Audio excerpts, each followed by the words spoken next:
Contar para vocês uma história.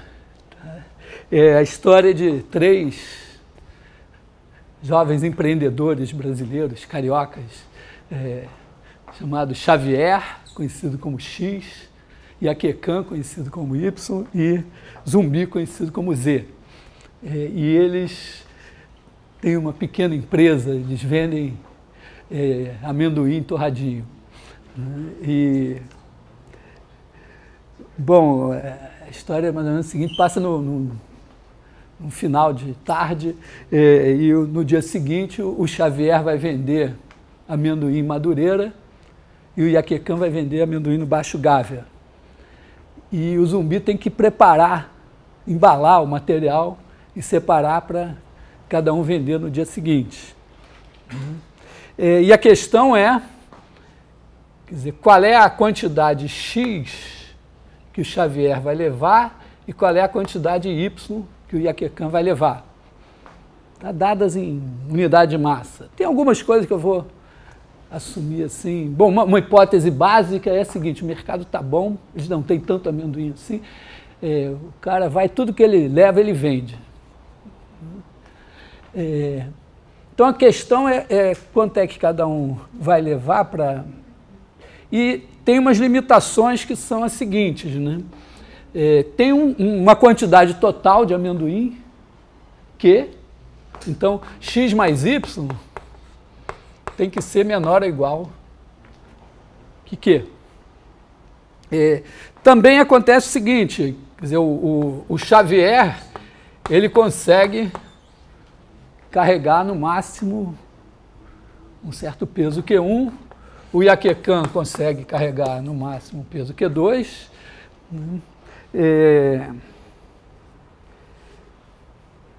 então tem isso aí.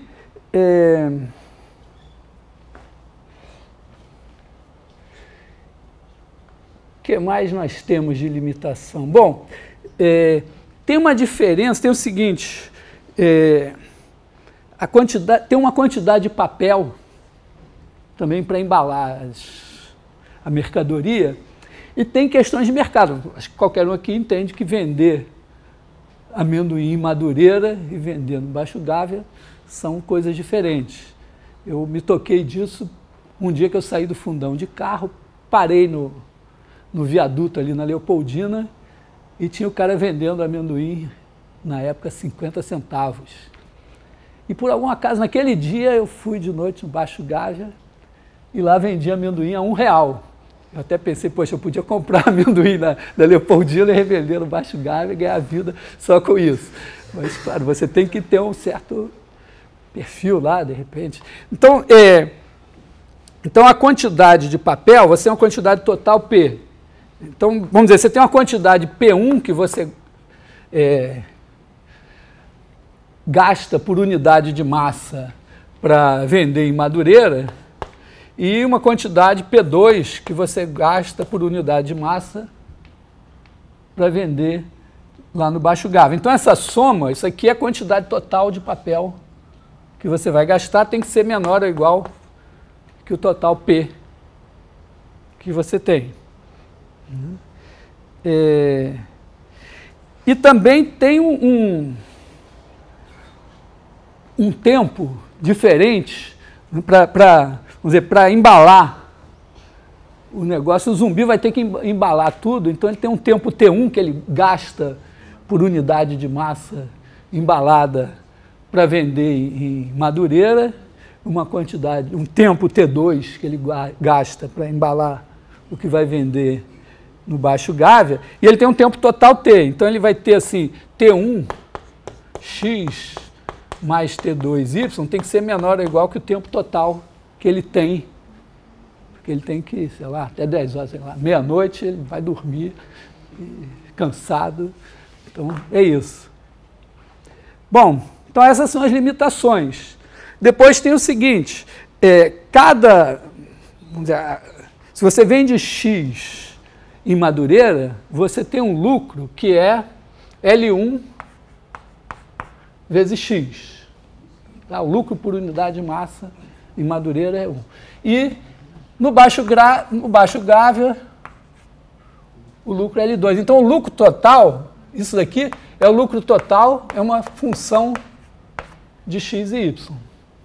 Também aqui, diferenças, bom, de repente gastou mais papel para embalar, para vender no Baixo Gávea, para fazer um negócio mais ali ao gosto do shopping e tal.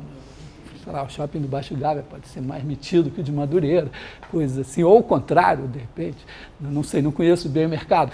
Tem outras diferenças, quer dizer, ninguém vai vender amendoim num lugar sem pagar uma grana para a máfia local, sem dar um dinheiro para o guarda e tal. Então, tem os custos também que vão ser incluídos aqui, de alguma maneira. São diferentes. Então, qual é o objetivo? O objetivo é escolher x e y, tais que isso daqui seja máximo. Então, a gente pode desenhar isso, né? A gente pode, como são só duas variáveis, o problema aqui não é nada geométrico, mas a gente pode desenhar. Bota aqui o eixo do x, o eixo dos y.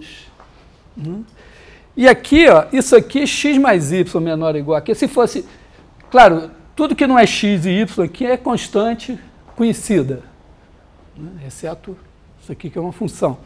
Então, x mais y igual a quê? X mais y igual a zero seria essa reta assim. X mais y igual a quê é uma reta aqui assim.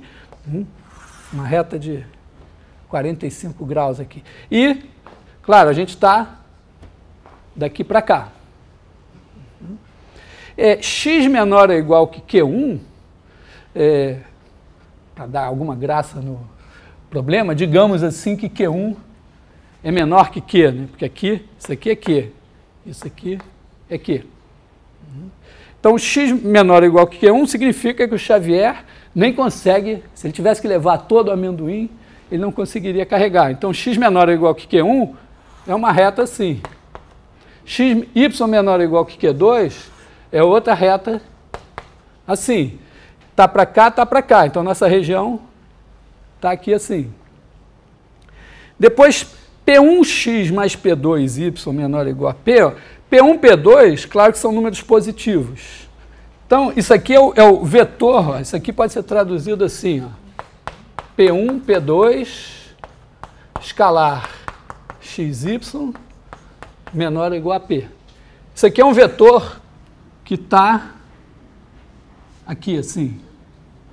E aí, se for igual a P, dá uma reta perpendicular ao vetor. Se for menor ou igual a P, deve dar alguma reta, que eu vou desenhar assim, tá para cá. E aqui, mesma coisa, aqui é uma outra reta que, de repente, com sorte, passa aqui assim.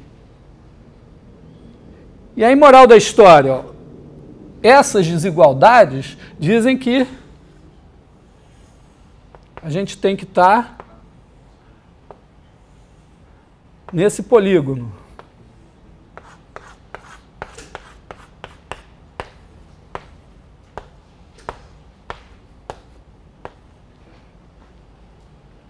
Certo?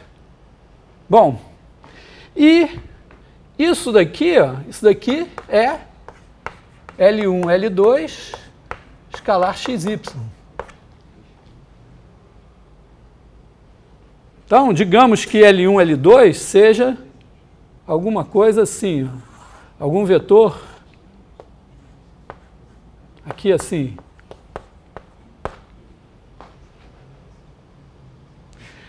Então, L1, L2 escalar xy igual a zero dá essa reta aqui, perpendicular. Se você andar para cá, fica negativo. Se você pegar retas paralelas aqui, fica positivo e vai crescendo.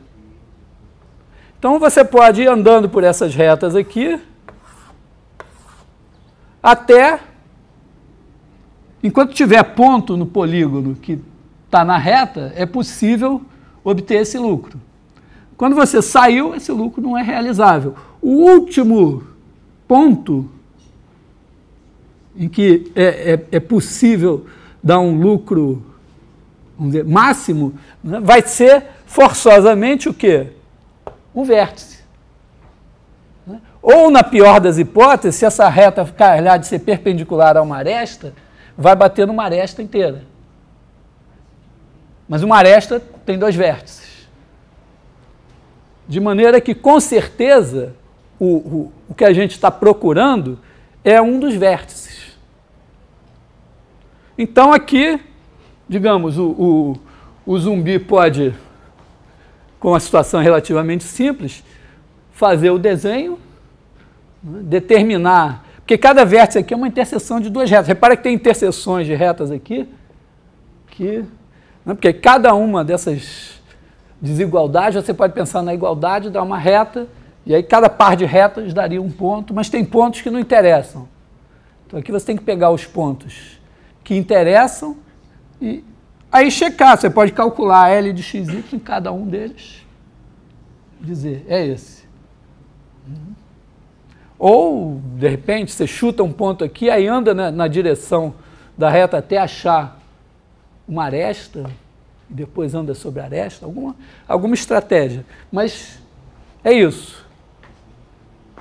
Tá? Repara que isso daqui é um problema que não é geométrico, mas agora ficou totalmente geométrico. É claro também que não é um problema de duas variáveis.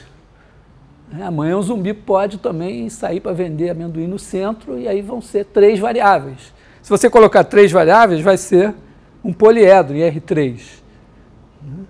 Isso daqui, esse produto escalar, vai dar um plano. E aí você vai olhar planos perpendiculares ao vetor até achar um vértice do poliedro. Repara que esse problema também não é de 3 variáveis. Imagina que os caras prosperam, né?